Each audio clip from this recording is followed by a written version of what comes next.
the echo of the hidden tide, the untouched surface. Clara moved through her life with the precision of a Swiss watch.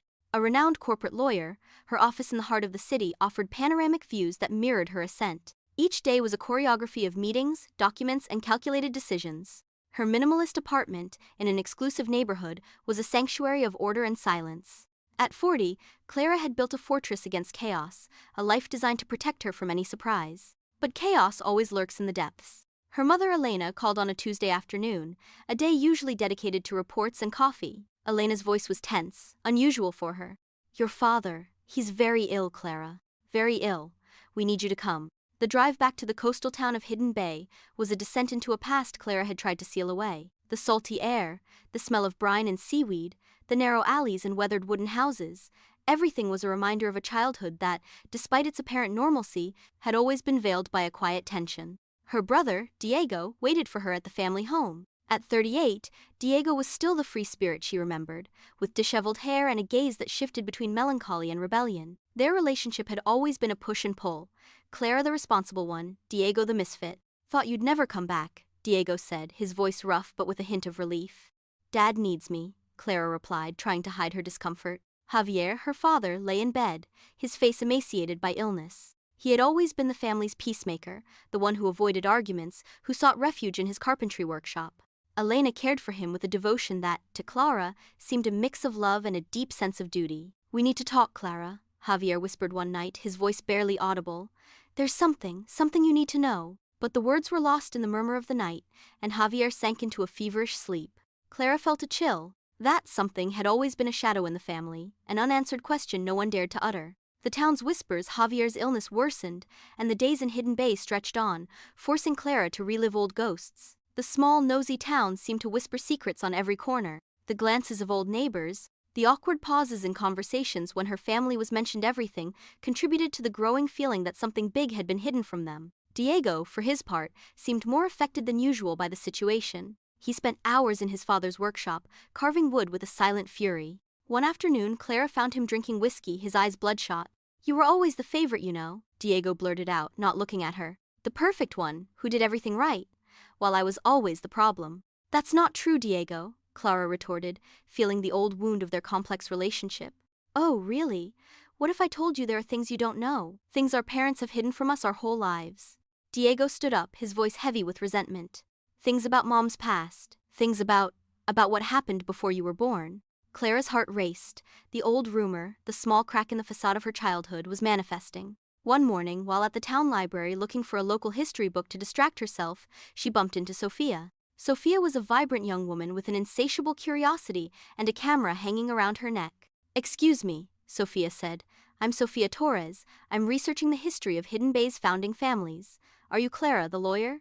Clara nodded, wary. "I've heard of your family. The Vargas, right? There's something in the old archives in the news from many years ago that caught my attention. Something involving a woman who looked very much like your mother. An accident, or something more murky." Sophia showed her a copy of an old yellowed newspaper clipping. The photo was grainy, but Clara could see the face of a young woman identical to her mother Elena, with an expression of despair. The headline spoke of a tragic incident at the pier and the disappearance of a young woman. Clara's world reeled. What was this? And why had her parents never mentioned anything like it? The confession and the family earthquake. Clara confronted her mother with the newspaper clipping.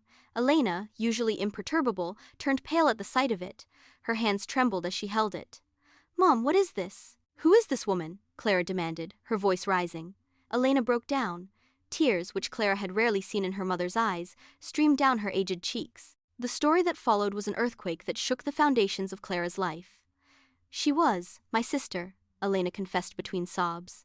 "My twin, Elisa. And she disappeared almost 45 years ago at that pier. They never found her." Elena explained that Elisa was Elena's twin, lively and a dreamer, in love with a forbidden man their parents disapproved of. The night of her disappearance, there was an argument. Elisa left and never returned. The family, to protect their reputation, and Elena's, who had been the last to see her, invented the story that she had eloped with her lover, but the truth was that the disappearance had been treated as an accident. But the most shocking revelation came when Elena looked directly at Clara, her eyes filled with ancient pain. "And you, Clara, you are not Javier's daughter. You are Elisa's daughter. I found you, a few months after her disappearance, in an orphanage in a nearby town." She was given up for adoption. I always looked for you. I brought you here to raise you as my own, with Javier, he agreed, to protect me, to protect you. Clara felt the ground open beneath her. It wasn't just infidelity or betrayal, it was a denial of her own identity. The woman who had raised her was not her biological mother, and her father was not her father. Her entire life, her order, her identity, was a lie. Diego, who had overheard part of the conversation from the hallway, entered the room, his face contorted with anger. I knew it, I always felt different. I was never enough. This is why, isn't it? Because I'm not your blood child, Mom. Diego's shout echoed through the house. Elena tried to calm him, but years of resentment, the feeling of being less compared to the perfect, Clara exploded. You stole my life! Diego yelled at Elena before running out of the house, leaving them in the silence laden with the devastating revelations. The search for truth and the fracture. Clara felt like a puppet whose strings had been cut. The need for truth drove her.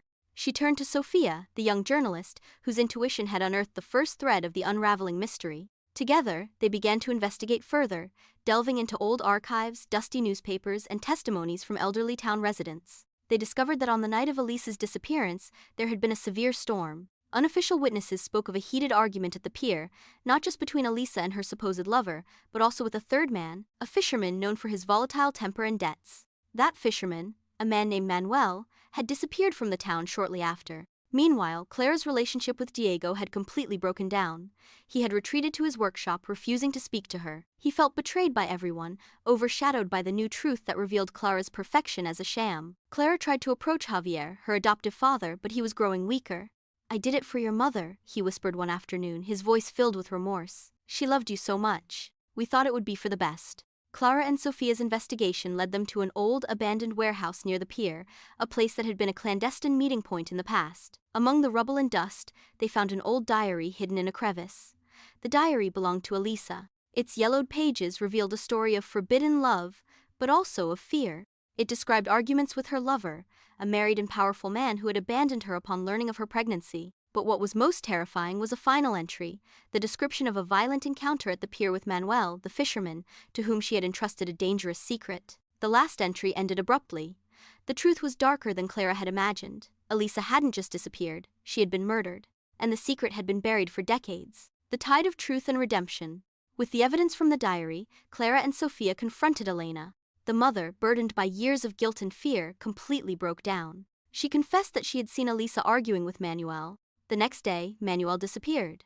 Elena, terrified and having found little Clara in the orphanage shortly after, connected the dots and believed Manuel was responsible, but she had no proof and feared what the revelation would do to the family, especially with the stigma of an illegitimate child. She decided to bury the truth, hide Clara's existence as Elisa's daughter, and raise her as her own, protecting her from a past she believed would harm her. The revelation of the truth had a devastating impact on Javier, who in his last lucid moments clung to Clara's hand, whispering, "You were always my daughter, Clara, always." He died peacefully shortly after, freed from the weight of the secret. Clara, despite the immense pain from the lies, felt a strange liberation. She knew the truth of her origin, and while she didn't justify her mother's actions, she understood them. Life, sometimes, pushes people to make desperate decisions. The last conversation was with Diego. Clara found him in the workshop, working feverishly. She showed him Elisa's diary, the truth about his biological twin sister, and the story of how she had been adopted by Elena and Javier to be protected. She explained that her perfection was a mask, a way to compensate for the insecurity of knowing she was different. Diego read the last entries in Elisa's diary, and the truth about his twin sister hit him hard. The anger in his eyes transformed into deep sadness. "I'm sorry, Clara," he said, his voice barely a whisper. "I'm sorry I was so blind, so selfish. I never saw you as my sister, but as a rival." They embraced, the barriers between them crumbling. The scars of their childhood, fueled by the hidden truth, began to heal. Epilogue. Dawn in Hidden Bay. Clara decided to stay in Hidden Bay.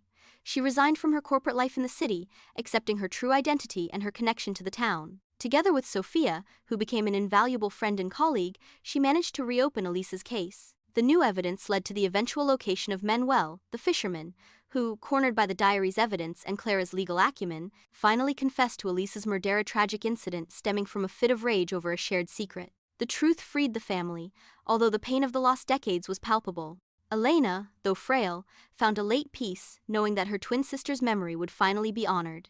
Diego and Clara rebuilt their relationship. Together, they restored Javier's workshop, a place of pain and secrets, transforming it into a space for healing and new beginnings. Diego, with Clara's help, channeled his energy into carpentry, creating beautiful pieces that told stories. Clara opened a small law firm in Hidden Bay, dedicating herself to cases of injustice and offering legal support to those who had no voice. The end.